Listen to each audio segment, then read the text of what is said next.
Quick, leave your stupid farmer job and become a privateer, so we make sure France doesn't become a global superpower. Alright, thanks guys. The War of the Spanish Succession is over. Well, I suppose that I gotta thank you somehow. You're fired. Get out of my office. Well, that sucks. What are we supposed to do with all these warships, cannons, and not vitamin C's that we bought ourselves? We could start our own pirate republic on the strategically placed island of Nassau. Yes, let's do it. And so, over 1,500 battle-hardened Spanish, and now British-hating lads, sailed across the globe ready to claim their new hangout spot. And they quite literally just claimed it, even though it's one of the most strategically important spots in the Atlantic. Let's talk about that for a bit. And hi, my name is Pirate Oliver. I like pirates. Historically Facts, Part 12. Alright, so how did this pirate country start? Well, the year is 1666, 35 years before the War of the Spanish Succession. Or rather, the war about which powerful family gets to own Spain and its territories. Which was a lot. It was a time of peace, international friendship, and who am I kidding? Every major power was 24/7 raiding each other's colonies and ships. One day, in 1666, a young Brit almost banks his ship on the shallow shores of a very conveniently positioned island. He names it, very patriotically, Charlestown, named after the King of England. Charles I? Odd name. He starts gathering his friends, and slowly and surely, they build a fort. A small town to make it truly Charlestown and not Charles Rock, and start to trade with the nearby locals. It's a nice, cute, little colonial community. Shame I'm going to burn it down, says the Spanish admiral in 1684. And he did. The whole town was turned to charcoal, and the colonists were bullied off the island. But just like cockroaches, the British popped up again. And to throw the Spanish off, this time they named the island Nassau, named after the recently appointed Protestant King of England, William III. I don't get it. Willem was part of the Nassau family, that's why it's called Nassau. Oh yeah, that makes sense. The British rebuilt the whole island, slapped a fancy, stronger fort on top, and audibly laughed at the Spanish every time they tried to take the island.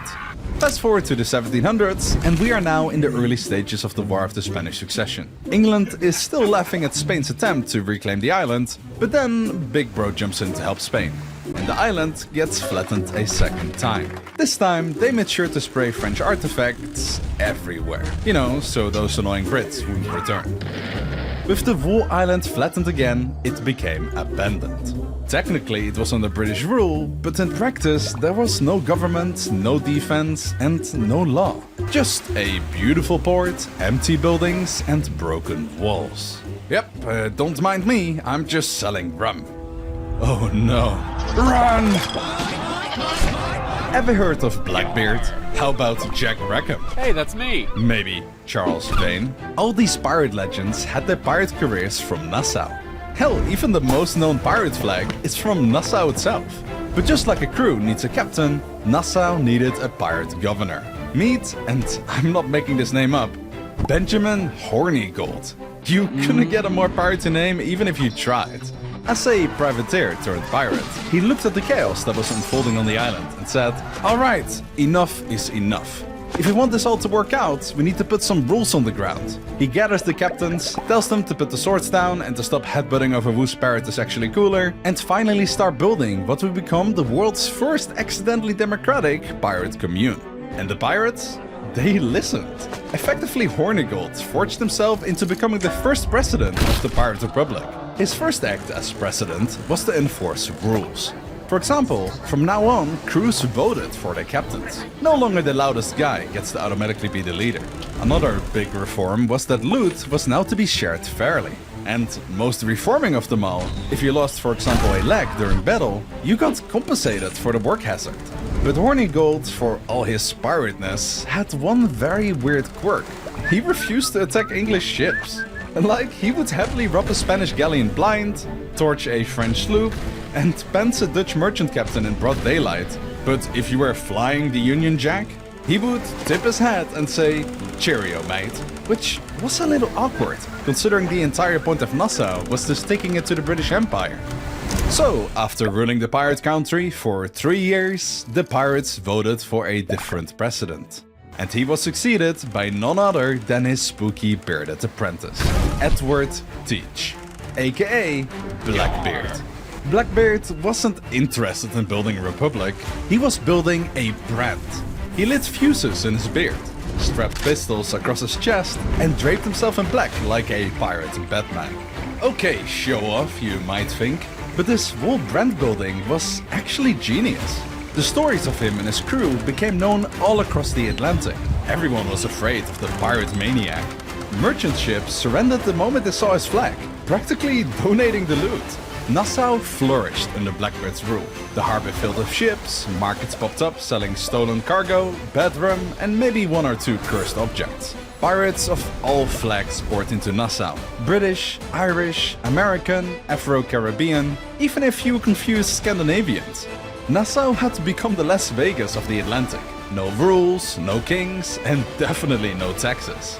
Cool, said Blackbeard during his 3rd year as a president. Anyway, I'm bored. So he sailed north, made deals, blockaded entire ports, and left the Republic in somewhat capable hands? Well, not more capable than the sponsor of this video, Quillbot. I like writing about pirates and, well, I guess about history too. But grammar is hard, man. Especially because I'm Dutch, so I'm basically handicapped. That's where Quillbot comes in. It's an AI writing tool that helps you rewrite, rephrase, and polish your sentences. You just paste your text in, and Quillbot gives you smarter, cleaner versions. No more losing arguments because of typos. It also checks your grammar, spelling, and even helps with citations. Which is great if you like writing essays or are forced to because of university. And the best part? It doesn't steal your gold. There's a free version you can start with right now. Just open your Chrome, install Quillbot as an extension with basically 1 click, and suddenly, life is good again. Seriously, it's free to try out. Just click the link in the description and give it a shot. If you don't like it, just get rid of it. Just like Blackbeard got rid of his presidency. Anyway, meet the 3rd and most radical president of the Pirate Republic, Charles Vane. Imagine if anger had a body, yeah, that was Charles Vane. While HORNIgold was the rulemaker and Blackbeard was the showman, Vane was the edgelord extremist. He believed the only good British ship was a burning one, and diplomacy was for cowards and poets. Cool. No wait, not cool. In 1718, the year when Vane got president, there was a massive influx of pirate settlers due to the massive layoffs in the European countries.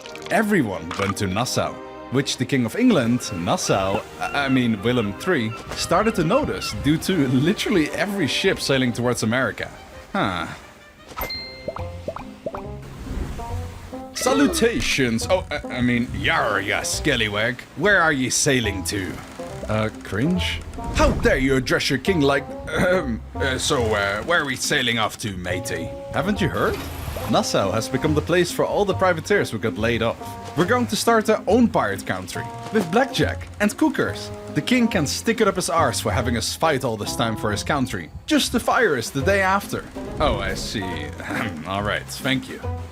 Hey, how's that for up your arse, huh?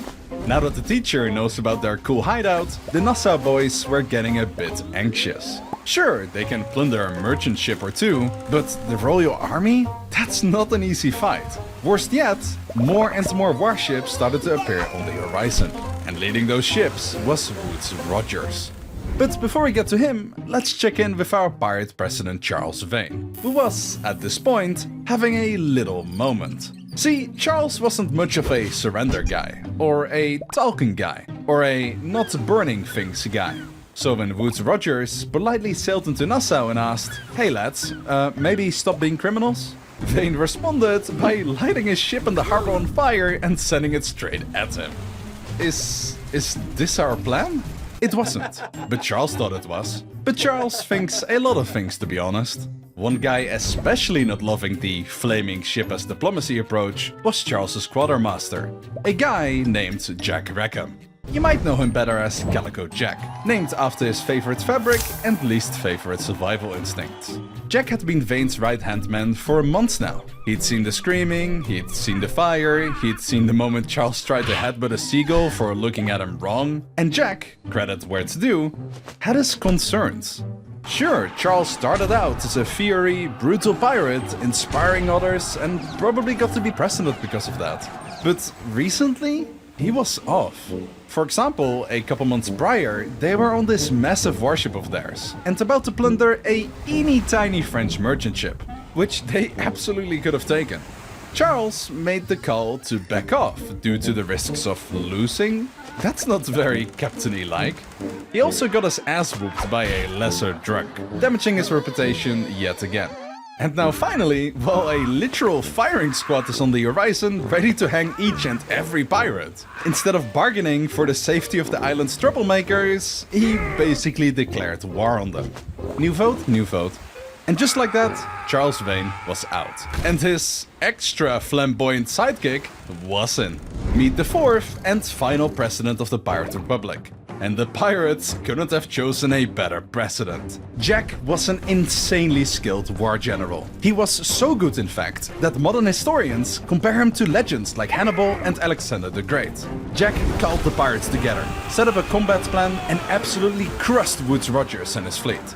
There were only 1,500 pirates on the island, but they could shoot really well, I tell ya. Then, feeling ambitious, the pirates sailed and laid siege to England. Even though they were outnumbered by 1 to 1,000, they destroyed the British defenses and captured England, effectively renaming it to the United Pirate Kingdom. Then, after stumbling into Oppenheimer and Heisenberg at the same time, who just finished their nuclear bomb, they threw it on Spain and France, and everyone died. The end. No wait, this isn't an alternative history video. Let's rewind a bit. And he liked tomboys. Which isn't just a throwaway joke, it's historically accurate.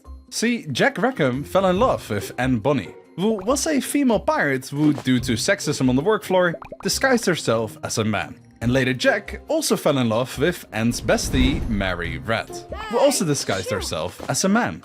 Both of them carried swords, both of them could absolutely destroy you in a bar fight, and both of them, for some unfathomable reason, liked Jack back. It was an unfathomable reason because Jack was probably the worst pirate that ever existed. He put all his skill points in charisma and 0 in leadership and war tactics. He couldn't fight on equal grounds and only preyed on smaller merchant ships. And you best bet your ass that he could in no way, shape or form beat Woodes Rogers and his royal backing. If Rogers wanted to, he could have at any time signaled his fleet to attack, and without a shiver of doubt killed each pirate on the island. But Rogers was sympathetic. He was a privateer himself during the Spanish Succession War, and he himself was a victim of corporate downsizing. During the war, he led one of the most successful privateering expeditions in British history. He circumnavigated the globe, captured Spanish treasure ships, and came home to parades and praise. Naturally, the government thanked him by the only way it knew how. By, instead of firing him, they forgot about him and let him go bankrupt. He sank all his money into the war effort, didn't get reimbursed properly, and ended up in debtor's prison for a bit. But then, in classic Empire logic, the British were like, "Hey Woodes, remember that pirate problem we ignored for a decade? Wanna go fix it?" And Rogers said, "Sure, can I have my money back?" The British said no, but if you can get rid of them, you can be the governor. May you drown in your teacup. Alright, fine, I'll do it. Long story short, Rogers knew how it feels to be betrayed by the same country you fought 12 years for, and understood why his war comrades turned to piracy in the times of need. So, he sent them an ultimatum. If you surrender, we will pardon you of any crime you've committed, basically allowing you to start with a clean slate. However, if you don't, you'll know what happened. And our fourth president, Jack Rackham, he felt like he just hit the net 20 roll on that charisma check. What a lucky escape. And so, Calico Jack, pirate president and certified tomboy enthusiast, stood before Woodes Rogers and said, "Absolutely, sir. Thank you, sir. Piracy? Never heard of it, sir." He took the pardon, signed his name, posed dramatically, probably blew a kiss, and promised to never touch another ship again. 2 months later, he stole a sloop from Nassau's own harbor and went straight back to pirating, like the whole pardon thing had just been a dream. I mean, bless Roger's heart, but we're talking about pirates here. They were once esteemed privateers, but after more than 10 years on a pirate island, you will slowly develop a frick you, I do what I want mentality. Anyway, after Jack and many others in July of 1718 accepted the pardon, the Pirate Republic of Nassau was officially dead.